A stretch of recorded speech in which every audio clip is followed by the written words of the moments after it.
Welcome back. This is a breakdown of Rick and Morty, Season 8, Episode 6, The Curicksous Case of Bethjamin Button. We open on Beth and Jerry asleep in bed. Beth gets a call from the horse hospital, and as she gets up, we intercut scenes of Space Beth essentially doing the same thing, but to a space crime emergency. In Space Beth's place, we mostly just see empty bottles and dirty laundry everywhere. Specifically also a bra here. I wonder if it's hers or maybe a partner's. We've got a very plump pillow down here, and she's working on either a robot or maybe a suit. There's a crystal here. I'm curious if it's maybe a death crystal. And also just the head and beak of some kind of bird creature. Some kind of spike ball here and then just a bone. During this intercut compilation, though, the amazing original Cheers theme plays in all its slightly abridged glory. It was a nice listen, and juxtaposed well against what we were seeing visually. The song being about needing to go somewhere where you feel like you belong and feeling that happiness. With the implication here being that despite us seeing the Beths doing what they want to be doing, they're not happy, and they definitely don't feel like they belong. Anyways, Beth operates on a horse, and Space Beth breaks into some kind of criminal weapons stockpile, where a gang had been holding a kidnapped victim. The three henchmen she fights are kind of funny. They're all animal themed: rhino, monkey, and hammerhead shark. With the hammerhead already looking at her with his head still turned the other way when she breaks the door down, which is a funny detail that's only on screen for a split second. Beth uses that phase shifting ability we've seen her use when she touches her forehead to get behind the henchmen and takes them all down. Both Beths wrap up their respective jobs, get thanked by strangers, and eat in the car on the way home. Beth eating a fast food burger, and Space Beth eating Ration Type K breakfast unit and a can of Gouda cheese. They both arrive at home after long nights to Rick setting up the B-plot by saying, "Who's ready for Earthworld?" and the Beths gently signaling they weren't going by saying, "We didn't find you!" Rick then says, "Fine, but nobody wants to see a Beth's adventure." An ongoing gag where Rick says something along the lines of, nobody wants to see X or Y at the beginning of an episode about that very thing. Anyone continuing to explore the Citadel is either stupid or one of the unfortunate millions held hostage by their terrible ideas. Man, I'm glad I'm not one of them. After the family heads off to Earthworld, the Beths start talking about the actual theme of the episode, the idea that no matter which path you've chosen for yourself in life, happiness is not guaranteed. I hate my life, and I know you have to hate yours. A theme that's definitely ever present in the show, but is front and center here. We cut to the Beth sipping wine outside and accepting that it can't be Jerry or Rick's fault that they're both still unhappy. And Earthbeth wishes she could be young again, to which Space Beth gives the very Rick response. That kind of wish never goes the way you want. Before doing the very Rick thing by immediately doing it anyway. And I gotta say, Space Beth has earned more than a streak of Rick's signature blue in her hair. I hope by the series finale she's gone full blue, honestly. But right before she starts the de-aging process, she says, "Oh, no. Technology this advanced is indistinguishable from magic."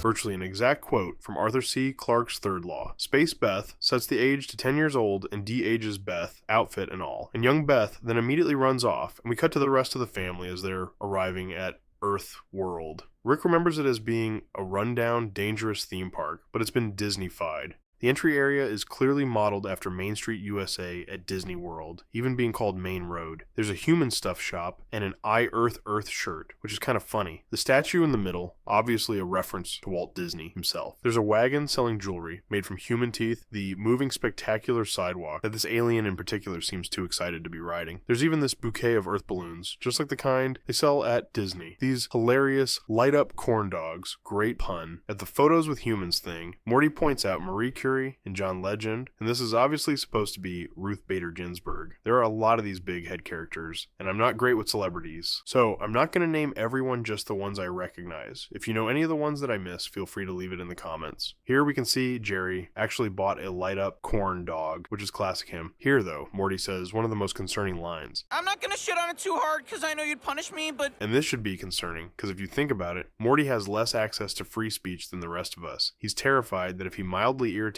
Rick, he'll torture him in some insane way, as he has before. I know it's funny as the viewer, but from Morty's perspective, it would honestly be kind of scary. But anyway, Jerry walks into the Hall of President's Pets, which I am honestly surprised isn't already a thing at Disney World. I'd say there's a 20% chance we see it within our lifetime, though. Morty bumps into a hot alien chick who has a fetish for Earth humans, and that basically becomes his story for the episode. Back here, there's a shirt with the acronym of Earthworld, which just spells out UW on top of a picture of Earth, which made me chuckle. Another Earth items type shop sign, and the guy who walks away here stole those sunglasses, which is really funny. We cut back to Space Beth looking for Kid Beth, and we see some great chalk paintings on the wall, as well as several blades on the ground. Obviously, there's the head chopped off guy here, the horse here, and a frowning sun.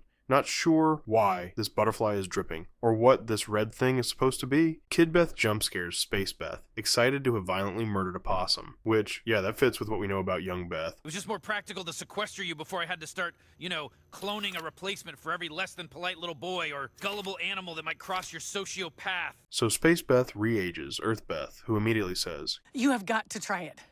I'm over here. Kid Space Beth then tricks Earth Beth into de-aging herself, and we can kind of see the trick box setup over here that Space Beth uses to trap her. But inside the fort, we see drawings of Rick's ship and Rick himself, as well as a little house. Beth climbs up this part of the fort here and reaches for what she thinks is Kid Beth, but is actually a trick, and she falls down the trapdoor into the aging machine. She looks at Kid Beth and says, Do it. After she wakes up, there really is no distinguishing difference between the two Kid Beths. I stared for a while and could not spot anything. But anyways, they destroy the aging machine and then start kids screaming together before we cut back to the rest of the family, who we think are using some weird bathrooms, but it turns out to be a bathroom-themed ride. And I also love how they do the fake blue sky painted on a wall thing. Classic theme park. We also see one of these guys from the pilot episode. Then while Jerry's going in the bushes, we get another really direct Disney reference in the form of this Earthworld hat, which is literally shaped like a Mickey head. And it's this guy who tells them that the park founder is still alive underneath the park. So they disguise themselves as big heads and head down into the tunnels. We cut to the backyard where we see the Beth's expanded fort. There's a bunch of stuffed animals' heads on spikes over here to ward off enemies, of course. A big fish about to eat smaller fish over here. Another 2 frowny faces here as well, and a really well-made cardboard dragon. And when the camera shifts to the treehouse, we can see the outline of the 2 graves down here. The 2 Beths are watching horrifying news stories while smiling and eating Fruit Loops. There's a best friends forever sign, the 2 of them holding hands, and presumably one of the decapitated stuffed animals whose heads are outside here. One Beth tells the other about some traps, and they decide to get Gene to get hurt by them. As they enter Gene's room, we see he literally has a G for his name on his door, which just seems weird to me. But then he also has the entire Twilight collection here. So maybe he's just a basic bitch. The Beths keep egging each other on to be more violent, to the point where I'm wondering if Morty's kid didn't get his violent urges from Beth too. Morty and the alien girl get off a traffic jamboree ride, which is funny, just the idea that it's a fun experience worth replicating, when in reality, 99% of humans hate traffic. The girl just keeps fetishizing Morty for being a human in worse and worse ways, and we cut to Rick, Summer, and Jerry in the tunnels. There's some standard work posters here. The mascots of the month has Hitler on it, and I think the Swan Lake lady. Not sure about these two. The big head Kevin Costner points them to where they can find the founder, the mascot design and maintenance office, where we finally meet the founder, Dr. Toboggan. Wait, no, Dr. Dogballs, played by Mantis Toboggan, who is played by Danny DeVito. His office looks cool, but doesn't pack much detail. He's clearly obsessed with the minutiae of being a human. A coffee cup preserved, a toaster and a fork, suicide joke, and a box that says Supreme. Anyways, it turns out he got locked up in his office after getting caught watching Animal on animal porn, which is definitely better than bestiality, but still weird and still perfect for a Danny DeVito character. Rick frees him from his ankle chain, and in return Dr. Dogballs shows him the old version of Earthworld that Rick remembers fondly. It's obviously full of hilarious horrors, starting immediately here with Falling Nightmare, the ride. Here we have Who is Stalking You, followed by Pain 4D, with Confederate soldiers wearing 3D glasses, blood alcohol simulator here, which yeah, sign me up, probably Rick's favorite activity. This just says burgers? Not sure about that. There's a porta potty with, I think, grass pouring out of it. Down here there's a snakes only stand with snakes literally built into the stand itself. Up at the top right here, I can't figure out what this was supposed to spell, but I am very curious. If there's any Wordle experts, I'd be curious to hear what you've got. But yeah, overall, just a terrifying theme park that I would definitely visit. If I was basically immortal like Rick, but definitely not as the mere mortal that I am. Continuing on, we have Workplace Outbreak with pictures of sick coworkers. A sign that says, "Come watch crime at 10 a.m., clearly referencing human crime watch organizations, which is a really clever joke, especially for a background joke. Lastly, and probably my favorite though, is just Suicide Bridge, which is a crazy ride name and is absolutely hilarious. Anyways, Jerry gets covered in snakes, to which Rick reacts. At least Jerry got hurt. And then we cut back to Gene in the kitchen, making the Beth some hot cocoa, and his shopping list is just milk and cabbage. I mean, they are really making him out to be the blandest character, which is funny, and I'm just surprised he has any alcohol around instead of like prune juice and oatmeal or something, but I guess that makes it all the funnier when the 2 Beths egg each other on to brutally attack him. They then feel kind of bad about it and start blaming each other and fighting until they set the house on fire. They run away, leaving Gene to survive on his own, which he thankfully does. One of the Beths returns to the treehouse to find the drawing from earlier defaced, and the sign turned to best enemies forever. The other, Beth, then attacks her. They fight and set this house on fire too, but the Diane AI puts it out, which one Beth uses to surprise attack the other, who uses an old reference. Look at some of the shit you were asking me to make you as a kid. Ray guns, a whip that forces people to like you, a teddy bear with anatomically correct innards. To defend herself from the attack, they keep fighting. At one point, a bucket door trap has melted crayons and push pins, which is so specific I feel like it's a reference, but I don't know it. As they kept fighting, Jean calls 911, but Rick intercepts the call, setting up the after credits cutscene. But let's slow down this ride they're on for a second, because it is weirdly interesting. Let's start with just the audio though, which says, Earth's World War II was fought with combines and harvesters, and you're about to witness it firsthand. Setting up what we're seeing flash by, which is the same bits of farm equipment repeating over and over. They're interesting though, and my favorite part is the cow sticking its head out of the seemingly tiny barn. Unless this is just a huge cow. This is just one loop that they play over and over though, of the same assets, which makes sense because it's hard to see at normal speed. Something that's a borderline animation mistake, though, is that the only thing we see behind them are buildings that look nothing like what we're seeing on the side. Anyways, once Rick gets the 911 intercept call, he stops the ride by putting his hand on the track, which is just badass. Rick then finally cedes that. Morty was right. Am I supposed to think it's cool that there's measles in the water and snakes? Nah, you guys have fun. The ride then continues to take Summer, Jerry and the Doctor down the track into the Battle of Iwo Jima, which is just basically like a meat grinder. Cut back to the neighborhood and there's what's presumably a not official, but functioning fire truck out front, putting the fire out and saving Jean. Rick shows up and pays them, so they leave. He then puts out the rest of the fire by seemingly smothering it, which I just love how many guns he has for every purpose. He then heals Jean's hand, using the same device we saw him use on Morty in Season 5, Episode 9. He then goes after the Beths and deduces that they've been Huffing childhood and have overdosed on. He sets off a bunch of booby traps. Beth rules with a Z. He heals himself with this awesome healing ray and triggers another trap when looking out the window. He chooses to wrap the wound this time and then pulls out a John Wick looking pistol and blows the treehouse up with a single shot, which, yeah, badass. They attack him together, and he pulls out these awesome little auto-expanding cubes that capture them. We cut back to the Danny DeVito character. This is a rabid animals-themed ride called Rabies River, which simultaneously scary and sad. In this section of the park, we have the secondhand smokehouse. There's spleen remover, Murderborn. Anyways, they walk into it following the Doctor, who wants to show them his work. And for this part, I'm only going to point out the ones I recognize. If you recognize any, please leave it in the comments. This is clearly Steve Jobs. This is Marilyn Monroe. Hitler, that serial mascot, the It clown, obviously, Muhammad Ali. And this here is hilariously a self-insert Danny DeVito, who, like I said, is voicing the Doctor character, who reveals that he believes that the greatest tribute to Earth is a theme park that ends in chaos. He then makes this hilarious reference to the Pirates of the Caribbean ride at Disney, specific to an actual bump in the ride. You're on a boat ride when suddenly you take a detour to a waterfall, and now you're in a pirate's den, forced to suck dick to stay alive. So he activates a big ray that turns all the big-headed park monsters from docile employees to bloodthirsty murderers. And while he's delivering part of his monologue, the Danny DeVito big head just stands up directly behind him. And it's so direct I love it. But it gets better because he joins two other big heads to eat his Dr. Dogballs character alive. And this is just such a great Danny DeVito character. I love this little guest star role they gave him. Anyways, Summer and Jerry expand their heads and escape the room, and we get a quick shot of a Ted Danson big head and a Weird Al big head both eating someone. Meanwhile, Morty's making out with the alien chick in a supply closet, which Morty is happy about and saying weird human things to give in to her fetish, but then she says, Ooh, say something racist. What? Come on, you're human. It's your whole thing. and this finally crosses the line for Morty, which is fine, because after ranting for a bit, she gets eaten by John Legend, and this person who is definitely someone, I just don't know who. So Morty runs away, and we see the janitor experience, which is, again,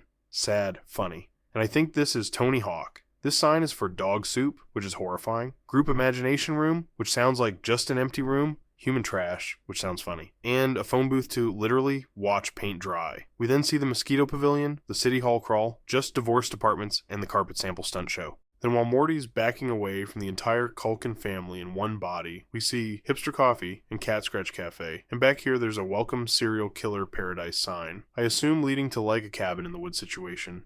Then there's the tunnel of divorce back here before Morty stabs the Culkins and runs off. We cut back to the garage where Rick is getting ready to re-age the Beths. And here we start getting back to the focus of the episode when Rick says, I don't have time to be your dad. You never did. and obviously it's saying that Beth acted up as a child because she had a neglectful, probably borderline evil father. And she is also a genius, so that comes with its own set of challenges even if you grow up in a healthy environment, which she did not. Rick doesn't feel responsible for this though, since he didn't actually do it, so he just mutes them in response, which isn't really a healthy way to manage kids expressing their emotions. But I digress. The Beths manage to make up and trick Rick into letting them out, then they trap him in the machine and age him up to 360 years old. He looks awesome as an old man though, minus the eye crust, obviously. He's got a lot of just fully robot parts though, the eye, a leg, and an arm, even though he already is mostly robot at this point. But the Beths drag him out and start beating the ever-loving shit out of him, while screaming about how he abandoned them. Rick finally breaks down and says it wasn't him, that his Beth died when she was younger than they are. They all start crying and telling each other how they feel. The Beths express all the rejection they felt and still feel. Rick expresses that he's proud of them and says, You're both my daughters.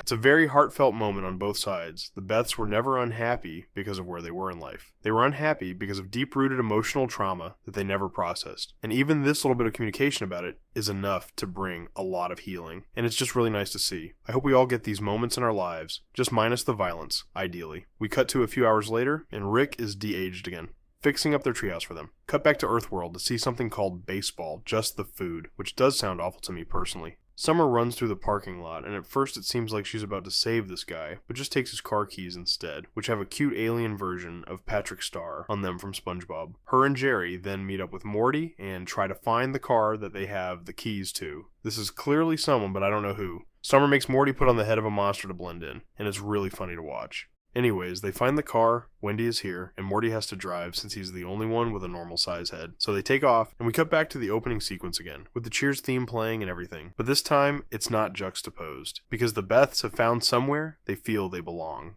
They found acceptance and healed their inner child, if only a little. Then the rest of the family crash lands into the backyard, screaming and crying. Skip through the credits, and we see Rick's fake 911 voicemail for Gene, saying to leave a message if it's an emergency, which is hilarious. And we hear Gene's 911 calls from throughout some of the series. None of them directly corresponded to any specific events I could think of, though. But please let me know if you recognize any in the comments. That's all for this breakdown, though. Thank you so much for watching, and I'll see you for episode 7's breakdown in a few days.